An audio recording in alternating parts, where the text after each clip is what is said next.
All of you good morning. चलिए आज हम आपके लिए लेकर आए हैं नेक्स्ट चैप्टर के इम्पोर्टेंट वीडियो, है ना। वीडियो जो है यहाँ पर क्या है, देखिए नेक्स्ट चैप्टर जो है आपका चैप्टर 4 12th फिजिक्स का गतिमान आवेश और चुंबकत्व है। ठीक है, आप हमारे साथ बने रहिए इम्पोर्टेंट टॉपिक्स को जानने के लिए और कौन सा टॉपिक जो है किस ईयर आ रहा है और कैसे आ रहा है पैटर्न जानने के लिए। तो हम बात करेंगे अभी गतिमान आवेश और चुंबकत्व के बारे में, ठीक है ना, मूविंग चार्जेस एंड मैग्नेटिज्म। ठीक है, तो यहाँ पर सबसे पहले हम यहाँ का जनरल टॉपिक के बारे में बात करते हैं, ऑस्टेट का प्रयोग। ठीक है, ऑस्टेट, ठीक है, का प्रयोग, ऑस्टेट का प्रयोग, है ना। मूविंग चार्ज, मूविंग चार्ज मतलब क्या हो जाएगा भाई, चार्ज जो है, आवेश जो है क्या करेगा, चार्ज क्या करेगा, चार्ज मूव करेगा, गति करेगा। ठीक है, आवेश जो है क्या, चार्जेस जो है क्या करेगा, मूव करेगा, है ना। तो चार्जेस के मूव के आधार पर ऑस्टेट ने क्या किया, प्रैक्टिकल किया। ठीक है, और उन्होंने क्या बताया, ये देखिए हमारे पास क्या होता है, कंडक्टर वायर होता है। ठीक है, सपोज कंडक्टर वायर है ना, आपके पास क्या है, धातु वायर है ना, जिसमें उन्होंने क्या किया, करंट फ्लो किया। ठीक है, किसने करंट फ्लो किया, ऑस्टेट ने। ठीक है, अब करंट फ्लो करने के लिए हमारे पास रिक्वायरमेंट क्या होनी चाहिए, बैटरी होनी चाहिए, सेल होने चाहिए। ठीक है ना। तो उन्होंने क्या किया, देखिए ऑस्टेट ने क्या कहा, जब किसी कंडक्टर वायर में क्या होता है, करंट फ्लो होता है, करंट फ्लो का होना मीन्स चार्ज का मूव करना। चार्ज क्या करता है, मूव करता है, आ रहा है समझ में। ठीक है, करंट फ्लो होना मीन्स चार्ज का क्या करना, मूव करना, चार्ज मूव होता है, पास थ्रू होता है। ठीक है, अब यहाँ पर देखिए हम जानते हैं कि किसी परिपथ पर, है ना, किसी परिपथ पर क्या होता है, बाह्य परिपथ पर जो सर्किट है ना, तो ये आपका क्या हो जाएगा, सर्किट पर करंट का फ्लो जो होता है वो क्या होता है, +2 माइनस होता है सर्किट पर। बट हम किसी सेल के बारे में बात करेंगे। ठीक है, सेल के बारे में बात करेंगे तो किसी सेल में करंट का फ्लो जो है, ठीक है, ये पॉजिटिव निगेटिव, करंट का फ्लो निगेटिव टू पॉजिटिव होता है, किसमें, सेल में। लेकिन हम सर्किट के बारे में बात करेंगे तो सर्किट में करंट का फ्लो जो होता है वो पॉजिटिव टू निगेटिव होता है। अरे बात समझ में, सेल के अंदर, बैटरी के अंदर माइनस टू प्लस, और सर्किट में, परिपथ में क्या होता है, +2 माइनस, है ना। ये डिफरेंस आपको पता होना चाहिए। ठीक है, तो यहाँ पर प्रयोग, ऑस्टेट का प्रयोग, है ना, ऑस्टेट का जो आपका क्या है, प्रयोग है। ऑस्टेट ने क्या किया, किसी कंडक्टर वायर में करंट फ्लो किया, और करंट फ्लो करने पर उन्होंने क्या किया, देखिए उन्होंने क्या किया, उस कंडक्टर वायर के नीचे क्या रख दिया, चुंबकीय सुई रख दिया। ठीक है ना, क्या रख दिया, चुंबकीय सुई। तो ये जो चुंबकीय सुई है वो क्या हो जाता था, विक्षेपित हो जाता था, इसमें डिस्प्लेसमेंट आ जाता था। ठीक है, इसमें क्या आ जाता था, डिस्प्लेसमेंट, है ना। तो यहाँ पर देखिए कितना विक्षेपित हो गया। ठीक है, यहाँ पर सपोज थीटा एंगल, है ना, सपोज कितने एंगल, थीटा एंगल। तो उन्होंने इस प्रयोग को कई बार दोहराया। ठीक है, और दोहराने के बाद उन्होंने क्या किया, ये देखिए ये जो करंट फ्लो हो रहा है, इस करंट फ्लो के डायरेक्शन को भी क्या किया, उसने चेंज किया। ठीक है, चेंज किया। ठीक, अब ये प्लस माइनस करंट फ्लो का डायरेक्शन अभी आपका हो जाएगा। अब उन्होंने फिर क्या किया, चुंबकीय सुई यहाँ पर यूज किया, हाँ, फिर उसके बाद चुंबक, है ना, चुंबकीय सुई। तो यहाँ पर देखिए इनका जो विक्षेप है ना, चुंबकीय सुई का डिस्प्लेसमेंट है, पहले क्या, कौन से डायरेक्शन पर था, राइट, मतलब दक्षिणावर्त नियम, क्लॉकवाइज, है ना। उसके बाद देखिए सेकंड में किस, क्या, कौन से, एंटी क्लॉकवाइज, है ना, एंटी क्लॉकवाइज। तो ऑस्टेट ने फाइनल रिजल्ट पर पहुंचा, और क्या बताया उन्होंने, जब किसी सर्किट पर क्या किया जाता है, करंट फ्लो किया जाता है, धारा प्रवाहित किया जाता है ना।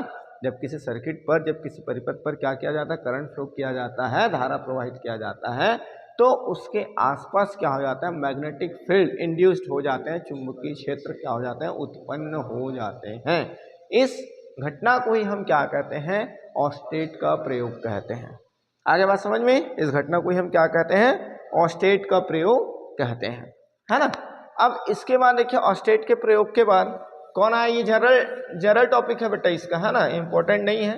तो जनरल को आप ऐसे जनरल पढ़ें, ठीक है, बुक से पढ़ सकते हैं आप, है ना, बोलेंगे तो मैं नोट्स प्रोवाइड करा दूंगा। ठीक है, अब उसके बाद किसने, एम्पियर ने, उसके बाद किसने, एम्पियर का नियम, है ना, एम्पियर रूल, ठीक है, एम्पियर रूल, है ना। तो एम्पियर का रूल, एम्पियर ने क्या किया, अब भाई आजकल तो सबके घर क्या हो गया, नल आ गया है, तो तालाब बहुत कम लोग जाते हैं, है नहीं, नल हो गया, घर हर घर बोर हो गया, नल हो गया, है ना। शासन भी बोल रहा है हर घर जल, हर घर नल, हर घर जल, ये बोल रहा है ना, जल नल जल योजना चल रहा है कि नहीं चल रहा है, ठीक है। फिर भी सबके घर में जल नहीं पहुंच पा रहा है ना, ठीक है।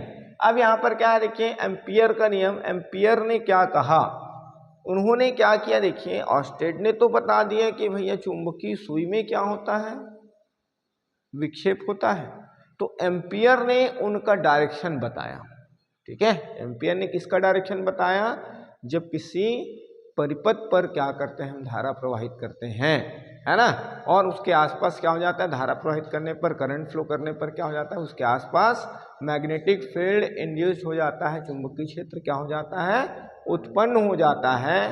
तो चुंबकीय सुई रखने पर जब चुंबकीय सुई का जो विक्षेप हो रहा है, अभी हमने जनरल बता दिया कि हमने क्या किया, करंट फ्लो किया, तो एक बार सपोज हमने क्या किया, क्लॉकवाइज, है ना, चुंबकीय सुई का विक्षेप जो है, और एक बार क्या बोल दिया, एंटी क्लॉकवाइज। लेकिन एक्चुअल में, है ना, करंट का फ्लो कैसे होगा, ठीक है, किस डायरेक्शन पर होगा, और चुंबकीय सुई का डिस्प्लेसमेंट, उसका विक्षेप किधर होगा, ठीक है ना, चुंबकीय सुई का विक्षेप किधर होगा, ठीक है। इसकी सही जानकारी बोल सकते हैं तो किसने दिया, एम्पियर ने दिया, ठीक है। और एम्पियर ने क्या कहा, एम्पियर ने एक बंद परिपथ का नियम दिया, जिसे एक तालाब के माध्यम से हम समझ सकते हैं, है ना। अब आजकल तालाब नहीं जाते, इसीलिए मैंने बोला था अभी, क्या बोला था, हर घर जल, हर घर नल, हर घर जल, ठीक है। अब ये देखिए उन्होंने क्या किया, एक तालाब के जैसे, ठीक है, जो पॉन्ड होता है, पॉन्ड के जैसे क्या कर दिया, एक सर्किट ड्रॉ किया, है ना, एक सर्किट बनाया, और बीच में क्या रख दिया, मैग्नेटिक चूल, चुंबकीय सुई, है ना, क्या रख दिया, मैग्नेटिक चुंबकीय सुई, है ना। अब चुंबकीय सुई में आपके पास क्या होते हैं, टू डायरेक्शन होते हैं, या नॉर्थ एंड साउथ, है ना, उत्तर और दक्षिण, ठीक है। अब उन्होंने क्या किया, किसने, एम्पियर ने इस परिपथ में क्या किया, करंट फ्लो किया, एम्पियर, है ना। तो यहाँ पर क्या हो जाएगा, देखिए करंट फ्लो हो रहा है, ठीक है, ऐसी तो हो जाएगा ना।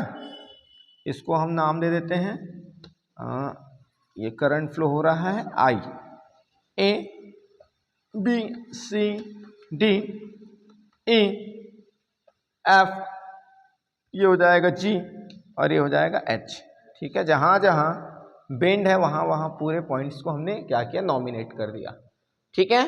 अब यहाँ पर देखिए करंट का फ्लो कहाँ हो रहा है, ए टू बी, है ना। तो एम्पियर ने क्या कहा, यदि हम तालाब में जैसे स्विम करते हैं, ठीक है, उसी तरह से यदि हम किसी बंद परिपथ पर, क्लोज सर्किट पर क्या करें, धारा के डायरेक्शन में, धारा जो है ना, करंट जो फ्लो हो रहा है उस डायरेक्शन पर क्या करें, स्विम करें, तैरे, है ना, उस डायरेक्शन पर तैरे। कौन से डायरेक्शन पर, जिधर करंट फ्लो हो रहा है उसी डायरेक्शन पर, ठीक है। धारा प्रवाह की दिशा में यदि कोई व्यक्ति जो है तैरे स्विम करें, तो क्या होता है, देखिए ये जो चुंबकीय सुई है उसका विक्षेप उस तैरने वाले व्यक्ति के बाएं हाथ की ओर होता है, उस तैरने वाले व्यक्ति के बाएं हाथ की ओर होता है। आगे बात समझ में, मतलब जो आपका डिस्प्लेसमेंट होगा वो स्विम करने वाले पर्सन के किधर होगा, लेफ्ट हैंड की ओर होगा। आगे बात समझ में, ठीक है। तो यहाँ पर देखिए, अब यहाँ पर इनका डायरेक्शन देखिए, इधर है, अभी बायां हाथ ऐसे रहेगा ना, ठीक है। जैसे हम बोर्ड है, बोर्ड के क्या करेंगे, चारों ओर तैरेंगे, तो यहाँ पर क्या हो जाएगा, देखिए ये आपका, अब यहाँ पर देखिए इसका बायां हाथ इधर है, तो यहाँ पर चुंबकीय सुई का विक्षेप यहाँ होगा, ठीक है। यहाँ पर आने पर क्या हो जाएगा, आपका चुंबकीय सुई का विक्षेप इधर होगा, ठीक है। यहाँ पर आने पर क्या हो जाएगा, बायां हाथ बाहर जाएगा, ठीक है। तो ऐसे घूम के मैक्सिमम डिस्प्लेसमेंट होगा पूरा। भाई यहाँ पर है, ये आपका, तो इसका लेफ्ट हैंड किधर है, इधर आएगा ना, LHS लेफ्ट हैंड, ठीक है, लेफ्ट हैंड इधर आ जाएगा। तो यहाँ पर भाई आपका कौन, आपका नॉर्थ पोल, नॉर्थ पोल का डिस्प्लेसमेंट बताएंगे हम। तो नॉर्थ पोल डिस्प्लेस होगा तो पूरा इधर होगा ना, तो इस समय इसका डिस्प्लेसमेंट क्या होगा, मैक्सिमम होगा इसका। आ रहा बात समझ में, इसका विक्षेप जो है क्या होगा, मैक्सिमम होगा। आगे बात समझ में है ना। तो यहाँ पर एम्पियर ने क्या बताया, चुंबकीय सुई के विक्षेप की दिशा बताया, और उन्होंने क्या कहा कि किसी बंद परिपथ पर, किसी क्लोज सर्किट पर यदि करंट फ्लो हो रहा है और है ना, कोई व्यक्ति क्या करे, कोई व्यक्ति क्या करे, स्विम करे, है ना, और उसी डायरेक्शन पर, किस डायरेक्शन पर, जिस डायरेक्शन पर क्या हो रहा है, करंट फ्लो हो रहा है, धारा प्रवाहित हो रहा है, तो उस चुंबकीय सुई रखे जाने पर उस चुंबकीय सुई का विक्षेप जो है उस व्यक्ति के लेफ्ट हैंड, है ना, लेफ्ट हैंड की ओर, बाएं हाथ की ओर होगा। ठीक है, इतनी बातें आया समझ में कि नहीं आया? हाँ ठीक, चलिए ये जनरल टॉपिक है ना, ये सब समझेंगे तब। यहाँ पर हम बायो सावर्ट जो है इम्पोर्टेंट टॉपिक मैं लिख कर रखा हूँ, जिसको बायो और सावर्ट ने क्या किया था, सन 1820 में दिया था, उसके बारे में हम चर्चा करेंगे।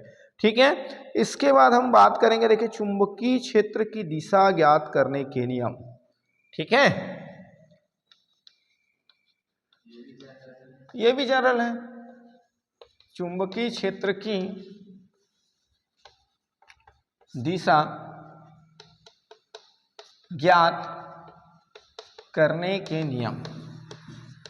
ठीक है, चुंबकीय क्षेत्र की दिशा ज्ञात करने के नियम, rules of determine the direction of magnetic field. ठीक है, rules of determine the direction of magnetic field. ठीक है, तो इसके लिए आप क्या करोगे, देखिए इसके लिए, ठीक है, rules of determine the magnetic field. ठीक है, rules of determine the direction of magnetic field. हमको क्या करना है, देखिए डायरेक्शन बताना है, दिशा बताना है, डायरेक्शन फाइंड करने हैं। किसका डायरेक्शन फाइंड करना है, मैग्नेटिक फील्ड का। ठीक है, मैग्नेटिक फील्ड का डायरेक्शन हमको क्या करना है, फाइंड करना है।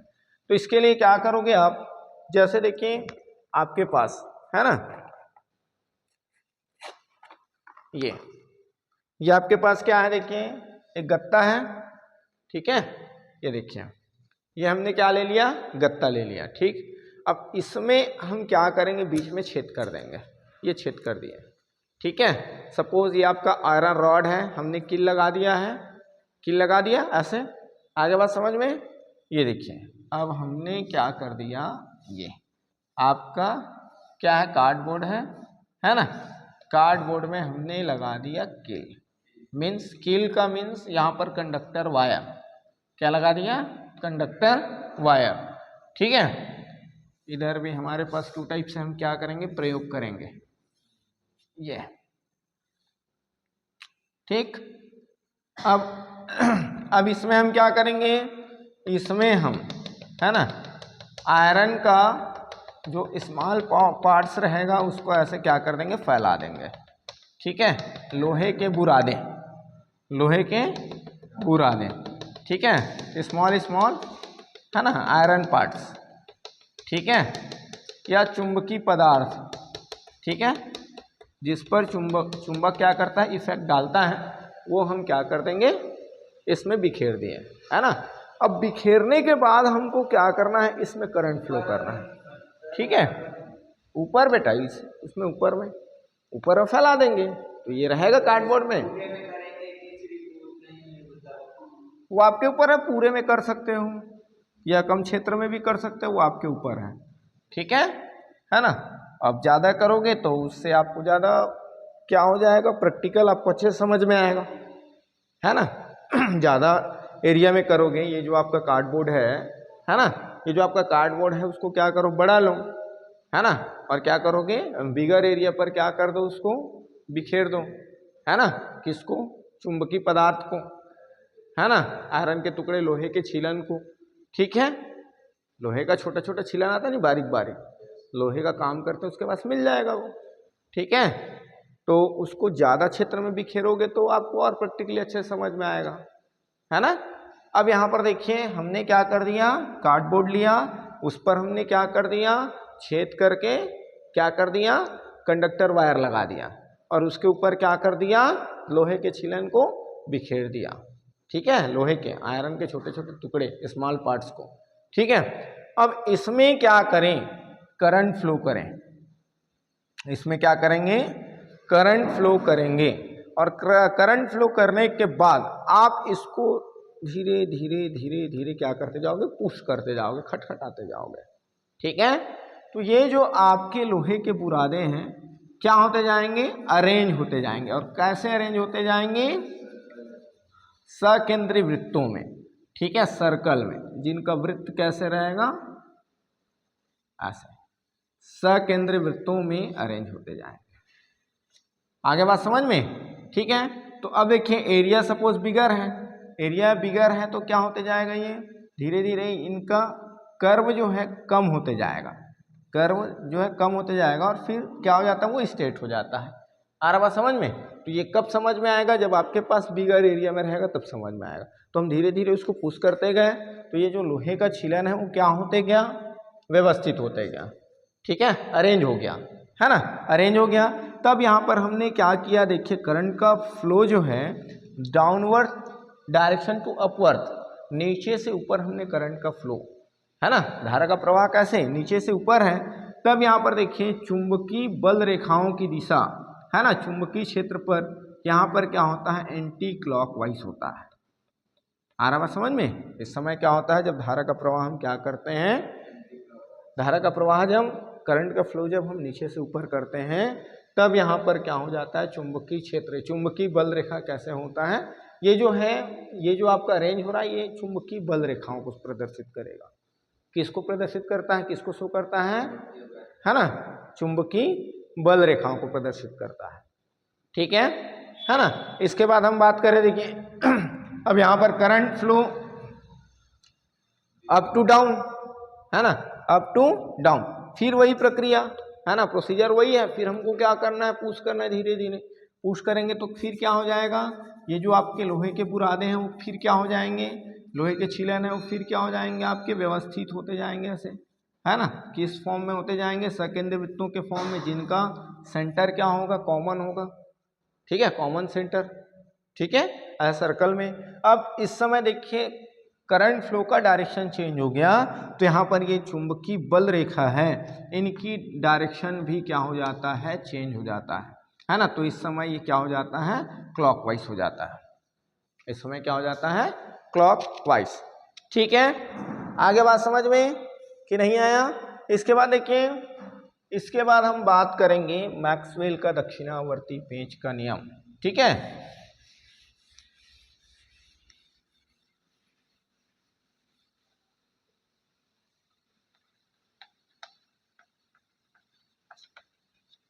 मैक्सवेल का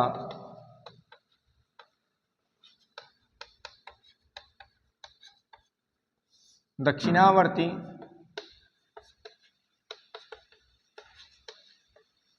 पेंच का नियम। ठीक है, मैक्सवेल का दक्षिणावर्ती पेंच का नियम। ठीक है, मैक्सवेल राइट हैंड स्क्रू, है ना, स्क्रू लॉ। ठीक है, Maxwell right hand screw law. तो उसने क्या कहा, ये देखिए, अब हम स्क्रू ले लेते हैं। ये देखिए आपके पास स्क्रू है, ठीक है, ये आपके पास स्क्रू है, ठीक है, ये आपका स्क्रू है। ठीक, अब स्क्रू को हमको क्या करना है, ये देखिए इसको टाइट करना है। ये देखिए हमने टाइट किया, ये टाइट किया, ठीक है, टाइट किया तो क्या है, देखिए टाइट करने पर ये कैसे अंदर की ओर गया है ना, और हमारा अंगूठा किधर गया, ठीक है, हमारा अंगूठा जो है आगे की ओर जा रहा है ना। तो यहाँ पर देखिए मैक्सवेल का दक्षिणावर्ती पेंच का नियम कहता है कि जब हम किसी पेंच को टाइट करते हैं तो टाइट करने पर वो जिस डायरेक्शन पर क्या करता है, आगे मूव करता है। ठीक है, वो धारा प्रवाह की दिशा को, वो करंट फ्लो के डायरेक्शन को क्या करता है, शो करता है। ठीक है, प्रदर्शित करता है। और हमारा अंगूठा जिस डायरेक्शन पर क्या हो रहा है, घूम रहा है। हमारा अंगूठा देखिए जिस डायरेक्शन पर आगे बढ़ रहा है ना, तो वो जो हमारा अंगूठा है वही क्या करता है, चुंबकीय बल रेखाओं की दिशा को प्रदर्शित करता है। किसकी दिशा प्रदर्शित करता है? चुंबकीय बल रेखाओं की दिशा को। आया बात समझ में कि नहीं आया? इसके बाद ऐसे ही है दाहिने हाथ के अंगूठे का या अंगुष्ठ का नियम, है ना। अब आपके पास देखिए नेक्स्ट जो है दाहिने हाथ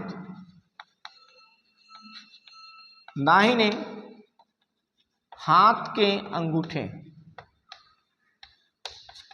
या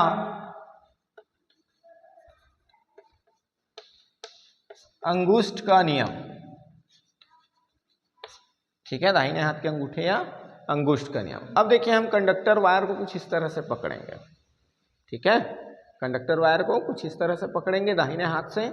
हमको पहले ही बोल दिया गया है राइट हैंड, ठीक है, वही बोल दिया गया ना, right hand palm rule, right hand palm rule, ठीक है, नियम नंबर 1, रूल नंबर 1, ठीक है, राइट हैंड पॉम रूल, ठीक, दाहिने हाथ के अंगूठे या अंगुष्ठ का नियम। तो यहाँ पर इसके लिए हम क्या करेंगे, देखिए ये आपका कंडक्टर वायर है, कंडक्टर वायर को कुछ इस तरह से पकड़ेंगे और इस तरह से पकड़ेंगे तो हमारा अंगूठा जो है ना, हमारा पाम जो है, ठीक है, हमारा ये अंगूठा जो है, थंब जो है, क्या करेगा, धारा प्रवाह की दिशा को, करंट फ्लो के डायरेक्शन को प्रदर्शित कर रहा है। ये देखिए नीचे से ऊपर, ठीक है, तो यहाँ पर हमारी उंगलियां जिस डायरेक्शन पर क्या हुई है, बेंड हुई है, वो क्या करता है, चुंबकीय बल रेखा की दिशा को, है ना, मैग्नेटिक फील्ड लाइन की डायरेक्शन को क्या करता है, शो करता है। आया बात समझ में? नहीं आया? हमने क्या कहा, कंडक्टर वायर को दाहिने हाथ से इस तरह से पकड़ो, है ना, इस तरह से टैग करना है कि हमारा अंगूठा जो है, हमारा थंब जो है, किसके डायरेक्शन को शो करें, करंट फ्लो के डायरेक्शन को शो करें, है ना। तो हमारा फिंगर्स जो है जिस डायरेक्शन पर बेंड हुआ है वो क्या करता है, मैग्नेटिक फील्ड लाइन को शो करता है, चुंबकीय बल रेखा की दिशा को क्या करता है, प्रदर्शित करता है। उंगलियां जो है जिस दिशा में मुड़ी है, ओके, चुंबकीय बल रेखा। आगे बात समझ में? अब हम बात करेंगे बायो सावर्ट का नियम, ठीक है, इनके जनरल टॉपिक के बारे में। ये आपका मैक्सवेल का दाहिने हाथ का नियम, है ना, ये सब एक एक नंबर के आते हैं, ध्यान रखेंगे, ठीक है, ये जनरल टॉपिक है ना। कभी कभी एक एक नंबर का पूछा जाता है, दाहिने हाथ का नियम पूछा गया है, ज़्यादातर बाएं हाथ का नियम आता है, ठीक है, ज़्यादातर कौन सा आता है, बाएं हाथ का नियम। बाएं हाथ का नियम हम नेक्स्ट वीडियो में आपको, ठीक है, समझाने का प्रयास करेंगे। तो अभी हम बात करेंगे, देखिए बायो और सावर्ट का नियम, है ना। बायो और सावर्ट ने देखिए ऑस्टेट के द्वारा किए गए प्रयोग पर, है ना, अध्ययन किया, ठीक है। ऑस्टेट ने क्या प्रयोग किया था, किसी चालक तार में धारा प्रवाहित करने पर उसके आसपास क्या हो जाता है, चुंबकीय क्षेत्र उत्पन्न हो जाता है। चुंबकीय क्षेत्र बेटा, विद्युत क्षेत्र नहीं। अभी तक हम पढ़े थे विद्युत क्षेत्र, अब यहाँ पर कंबाइन है, विद्युत प्रवाहित करने पर चुंबकीय क्षेत्र उत्पन्न होता है, ठीक है। मैंने पहले ही बताया है आप लोगों को कि जैसे जैसे हम पढ़ते जाएंगे वो मिक्स होते जाएगा, है ना। पहले हमने विद्युत को अकेले पढ़ा, उसके बाद हम अब विद्युत को क्या पढ़े, चुंबक के साथ पढ़े। अरे बात समझ में? ठीक, जैसे हम पढ़ते जाएंगे आपका कन्फ्यूजन बढ़ेगा, लेकिन अब उस समय आपको क्या करना, मोर स्टडी करना है ना, ठीक है। More study more confusion, no study no confusion, ठीक है। जितना हम पढ़ेंगे उतना कन्फ्यूजन रहेगा, और जितना ज़्यादा पढ़ोगे उतना ही ज़्यादा कन्फ्यूजन भी क्लियर होगा, ध्यान रखेंगे, ठीक है। नो स्टडी नो कन्फ्यूजन वाले तो नहीं हो, है ना, पढ़िए, कन्फ्यूजन है तो हम हैं, हम बताएंगे, ठीक है। तो यहाँ पर देखिए बायो सावर्ट ने क्या कहा, ठीक है, बायो सावर्ट ने कहा, क्या कहा, बायो और सावर्ट ने सन 1820 में कहा कि जब किसी चालक तार में, हाँ, yes yes, 2 scientist, bio and Savart, है ना, बायो साइंटिस्ट है ना, फिजिशियन है, और ये भी फिजिशियन है, सावर्ट, 2 लोगों ने मिलकर इस प्रयोग को बताया है, ठीक है, 2 लोगों ने मिलकर इस प्रयोग को कंप्लीट किया है। और इन दोनों ने, है ना, कब किया है, 1820 में, और ऑस्टेट का प्रयोग भी 1820 में ही दिया गया था, ठीक है, ऑस्टेट का प्रयोग भी कब दिया गया था, 1820 में ही दिया गया था, ठीक है ना। अब यहाँ पर देखिए इन्होंने क्या कहा, किसी चालक में, चालक तार में लिखो, चालक तार में धारा प्रवाहित करने पर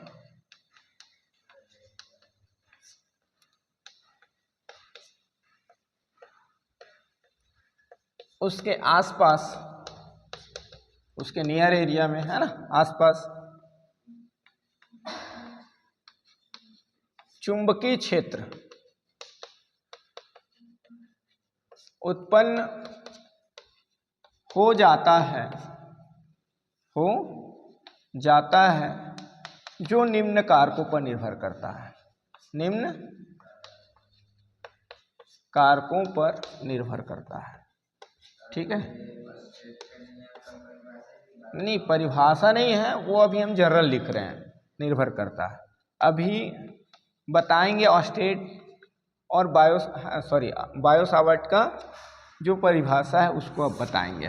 ठीक है, सपोज, है ना, ये आपका कंडक्टर वायर है, इसको आप जैसे बनाना चाहो बना सकते हो।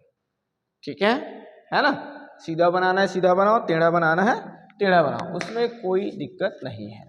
ठीक है, अब यहाँ पर देखिए आपके बुक में जैसे एक्स वाई दिया है, इससे डिफरेंट हम नहीं लेंगे। माना एक्स वाई एक क्या है, कंडक्टर वायर है ना। अब इसमें एक्स टू वाई डायरेक्शन पर क्या हो रहा है, करंट आई फ्लो हो रहा है।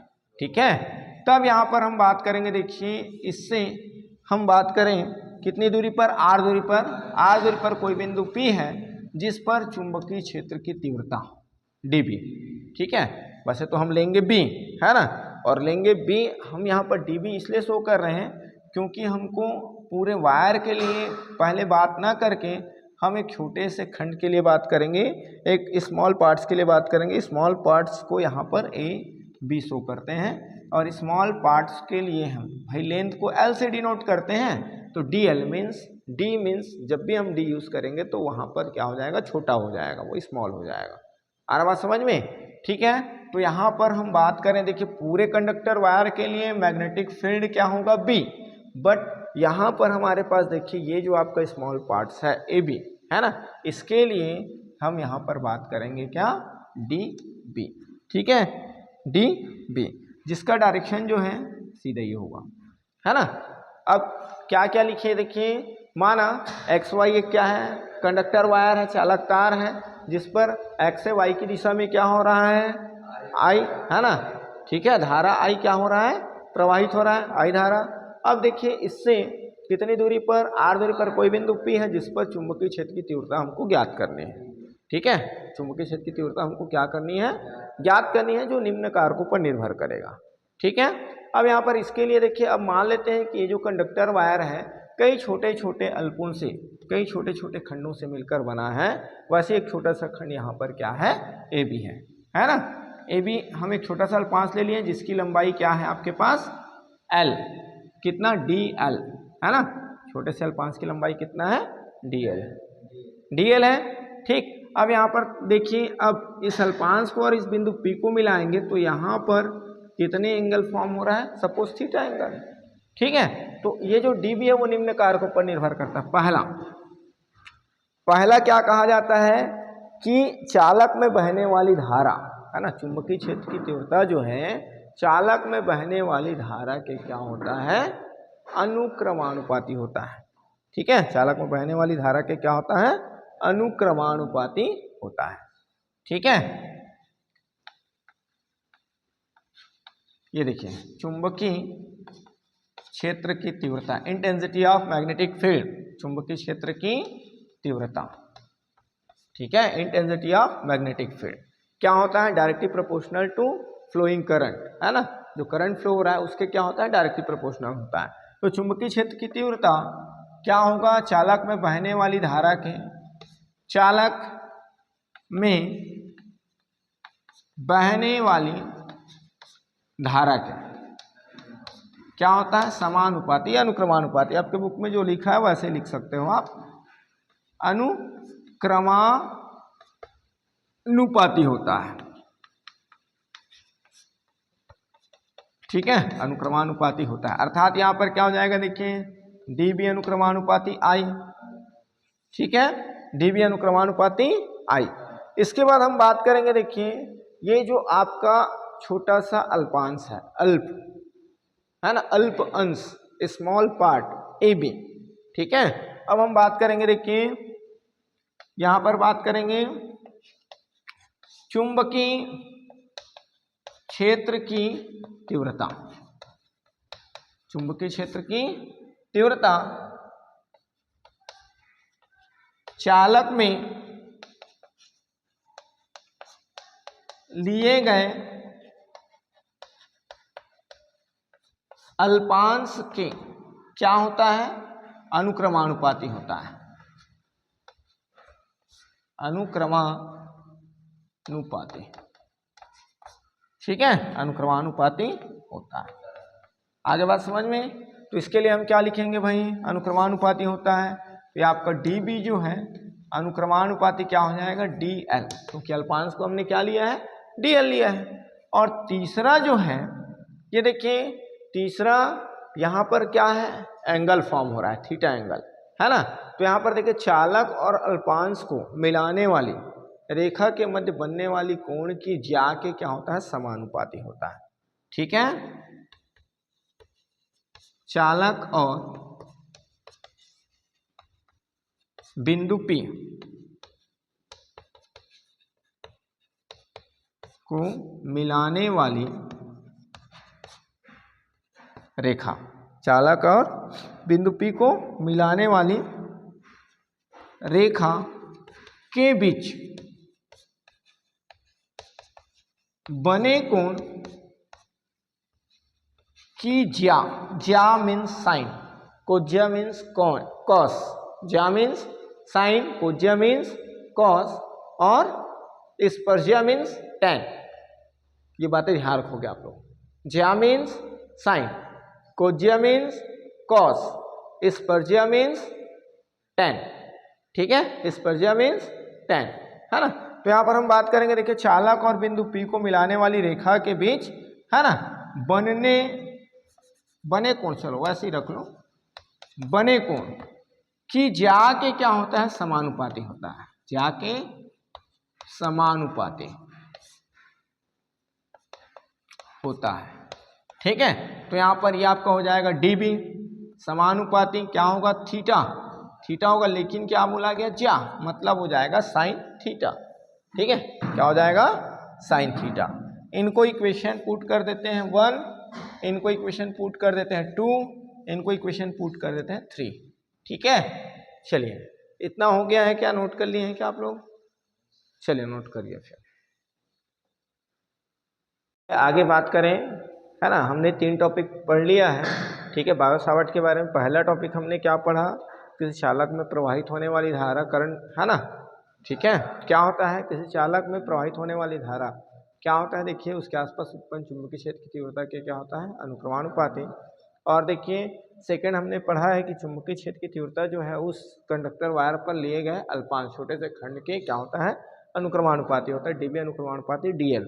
और उसके बाद हमने पढ़ा है कि चालक और उस बिंदु P को मिलाने वाली रेखा, है ना, के बीच बनने वाले कोण के ज्या के क्या होता है, अनुक्रमानुपाती होता है। ठीक है, तीसरा जो आपका क्या हो जाएगा, हाँ सॉरी, चौथा जो होगा, है ना, वो क्या हो जाएगा, देखिए इसको ध्यान रखेंगे आप, है ना।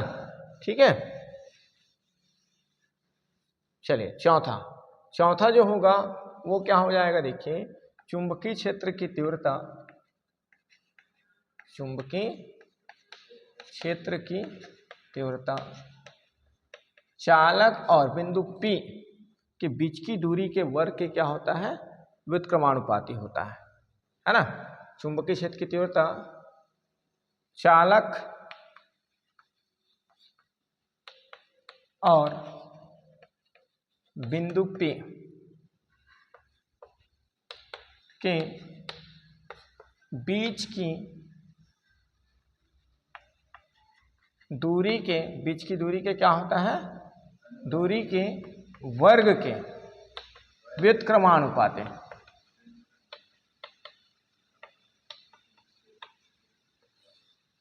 ठीक है, होता है। ठीक, इसलिए क्या हो जाएगा, dB 1/r², व्युत्क्रमानुपाती मतलब आपके पास हो जाएगा अपॉन में। ठीक है ना, समानुपाती मतलब सीधा सीधा ऊपर ऊपर दोनों साइड। ठीक है, अब हम क्या करें, देखिए अब इसके बाद हम बात करेंगे, सभी को मिलाकर लिखेंगे, सभी को, है ना, एक साथ लिखने पर, एक साथ राइट करेंगे, एक साथ लिखने पर, सभी को एक साथ लिखेंगे तो लिखने पर क्या हो जाएगा, DB क्या था, समानुपाती। सबसे पहले तो I, फिर आपके पास DL, फिर आपके पास साइन थीटा, ये सभी समानुपाती थे, अनुक्रमानुपाती थे। ठीक है, तो सबको हमने क्या किया, एक साथ लिखा। अब उसके बाद यहाँ पर हो जाएगा R का स्क्वायर। ठीक है, अब यहाँ से क्या करें, देखिए प्रोपोर्शनल साइन जब भी हटाएंगे तो यहाँ पर एक कांस्टेंट वैल्यू लगेगा। क्या लगेगा, कांस्टेंट, है ना। तो कांस्टेंट को हमेशा हम या तो के से डिनोट करते हैं या तो अदर, है ना। तो यहाँ पर आप कांस्टेंट को शो करेंगे μ0/4 पाई। ठीक है, क्या शो करेंगे, μ0/4 पाई, या तो आप के ही कर लो। ठीक है, के, उसके बाद आप मात्रकों की पद्धतियां यूज कर सकते हैं, CGS पद्धति, MKS पद्धति। ठीक है ना। आपके पास मात्रकों की पद्धतियां कितने होते हैं, 4, CGS, है ना, MKS, FPS और SI। ठीक है, होता है ना। FPS का फुल फॉर्म क्या होता है, फुट पाउंड सेकंड पद्धति। MKS का फुल फॉर्म क्या होता है, मीटर किलोग्राम सेकंड पद्धति। ठीक है, CGS पद्धति का फुल फॉर्म क्या होता है, सेंटीमीटर ग्राम सेकंड पद्धति। और SI पद्धति का पूरा नाम, जिसको हम इंटरनेशनल सिस्टम कहते हैं, इंटरनेशनल पद्धति कहते हैं, list system of international D units, इसका पूरा नाम होता है। आ रहा बात समझ में। ठीक है, तो यहाँ पर हम चाहें आपके बुक में जैसे लिखा हो, के लिखा हो तो के लिखें, और μ0/4 पाई लिखा हो तो वही लिखें। तो यहाँ पर हम पहले के यूज़ कर लेते हैं, उसके बाद मात्रकों की पद्धतियाँ यूज़ कर लेंगे, उसमें कोई दिक्कत नहीं है। ठीक है, तो के, इसको मान लेंगे समीकरण नंबर 5। क्या मान लेंगे, समीकरण नंबर 5, है ना। अब हम बात करेंगे, देखिए मात्रकों की पद्धतियों पर। ठीक है, मात्रकों की पद्धति, तो मात्रकों की पद्धति के लिए अब बात करेंगे कौन सी पद्धति। हमने 4 प्रकार की पद्धति देखा, है ना, कौन कौन सा, फ प स, ठीक है, फ प श, म क स, CGS एंड SI। ठीक है, फ प स, म क स और स ग स और SI। ठीक है, short form FPS, MKS, CGS and SI। ठीक है, ये 11th में मोस्ट IMP टॉपिक है 11th का, है कि नहीं, है ना। तो हमको यहाँ पर देखिए इन दोनों को, तो इन दोनों के बारे में बात नहीं कर रहे हैं। ठीक है, फुट पाउंड सेकंड पद्धति, मीटर किलोग्राम सेकंड पद्धति के बारे में बात नहीं करेंगे। 12th में जब भी हम कोई टॉपिक बात करें तो हम CGS और SI पद्धति के बारे में ही बात करते हैं, 12th के जो फिजिक्स है उसमें। ठीक है, तो हम ये दो को तो क्या कर देते हैं, इग्नोर कर देते हैं, नेग्लिजिबल है वो। ठीक है, हमारे पास जो रहेगा कौन रहेगा, CGS और SI। ठीक, तो हम किस पद्धति के बारे में बात करते हैं, पहले CGS पद्धति में। CGS पद्धति क्या छोटी पद्धति है, किससे, SI से। ठीक है, CGS पद्धति में K = 1, K की वैल्यू हम क्या पुट करेंगे, 1, और मैक्सिमम टाइम हम CGS पद्धति में इनकी वैल्यू 1 ही पुट करते हैं, ये भी ध्यान रखना आपको, है ना। मैक्सिमम टाइम, है ना, K की वैल्यू हम क्या पुट करते हैं, 1। तो यहाँ पर क्या हो जाएगा, DB = K की वैल्यू 1 पुट करें तो ये आपका हो जाएगा, देखिए IDL sin θ/r², है ना। अब यहाँ पर ये आपका हो जाएगा गाउस। ठीक है, CGS पद्धति में, CGS सिस्टम पर जो आपका क्या होता है, इसका यूनिट जो होता है, किसका, मैग्नेटिक फील्ड का जो यूनिट होता है उसको हम बोलते हैं गाउस। क्या बोलते हैं, गाउस। ठीक है, आगे बात समझ में, क्या बोला जाता है, गाउस। इसके बाद हम बात करेंगे किसके बारे में, SI पद्धति के बारे में। ठीक है, किसके बारे में बात करेंगे, SI पद्धति के बारे में। तो यहाँ पर क्या हो जाएगा, देखिए पहली स्थितियां हो गया, दूसरी है SI पद्धति। SI पद्धति में K = μ0/4 पाई, है ना, μ0/4 पाई, जहां पर μ0 को निरपेक्ष चुंबकशीलता कहते हैं, है ना, माध्यम की निरपेक्ष चुंबकशीलता, है ना। ठीक है, अब यहाँ पर देखिए इसी का मान 10⁻⁻7 भी होता है, ध्यान रखेंगे। μ0/4 पाई का मान क्या होता है, 10⁻⁻⁷। ठीक है, अब क्या हो जाएगा, इन वैल्यू को समीकरण 5 में हम पुट करेंगे तो ये आपका हो जाएगा समीकरण 5 से क्या हो जाएगा, dB इज इक्वल्स टू के की वैल्यू हम पुट कर दें μ0/4 और क्या ideal sine theta upon r square. ठीक है, यहां पर देखें अब है ना, ऐसा ही पद्धति में इसका मात्रक होता है वेबर प्रति, ठीक है, वेबर प्रति एम्पियर। ठीक है, वेबर प्रति एम्पियर, ठीक है, वेबर प्रति एम्पियर प्रति मीटर। ठीक है, वेबर प्रति एम्पियर, है ना, वेबर या होगा यहां पर, है ना, वेबर या प्रति एम्पियर प्रति मीटर। ठीक है, ये देखिए ऐसा ही पद्धति में हमने चुंबकीय क्षेत्र की तीव्रता का मात्रक क्या बोला, वेबर, क्या होता है, वेबर, या होगा प्रति एम्पियर प्रति मीटर, है ना, या क्या होगा, प्रति एम्पियर प्रति मीटर। ठीक है, या वेबर प्रति एम्पियर प्रति मीटर। ठीक है, आगे बात समझ में। इसको और क्या राइट कर सकते हो, इसके जगह आप राइट कर सकते हो, क्या राइट कर सकते हैं, यहीं पर कर देते हैं, dB इज इक्वल्स टू क्या 10⁻⁻⁷, फिर ideal sine theta upon r square, है ना, मतलब μ0/4 की वैल्यू आपको पुट करना है। ठीक है, आया बात, इतनी बात आया समझ में। चलिए नोट करिए।